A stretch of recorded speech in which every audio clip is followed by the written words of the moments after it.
Hulk মানেই সবাই ভাবত শুধু রাগ আর ভাঙচুর, কিন্তু একদিন হাল্ক বুঝল শুধু শক্তি থাকলেই জীবন বদলায় না, বুদ্ধিও দরকার।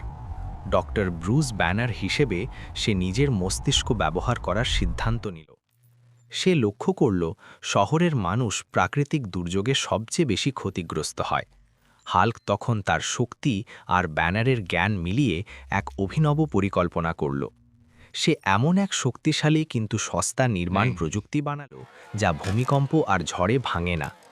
সরকার ও বড় কোম্পানিগুলো এই প্রযুক্তিতে আগ্রহ দেখালো। হাল্ক প্রথমে বিনামূল্যে গরিব এলাকায় বাড়ি বানালো।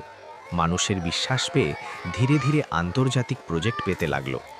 চুক্তির টাকায় সে শুধু নিজে বড়লোক হলো না, হাজার হাজার মানুষের কাজের সুযোগও তৈরি করল। একদিন সংবাদপত্রের শিরোনাম হল, সবচেয়ে শক্তিশালী সুপারহিরো, সবচেয়ে মানবিক শিল্পপতি। হাল্ক তখন বুঝল সত্যিকারের বড়লোক হওয়া মানে শুধু টাকা নয়, মানুষের জীবন বদলানোর ক্ষমতা।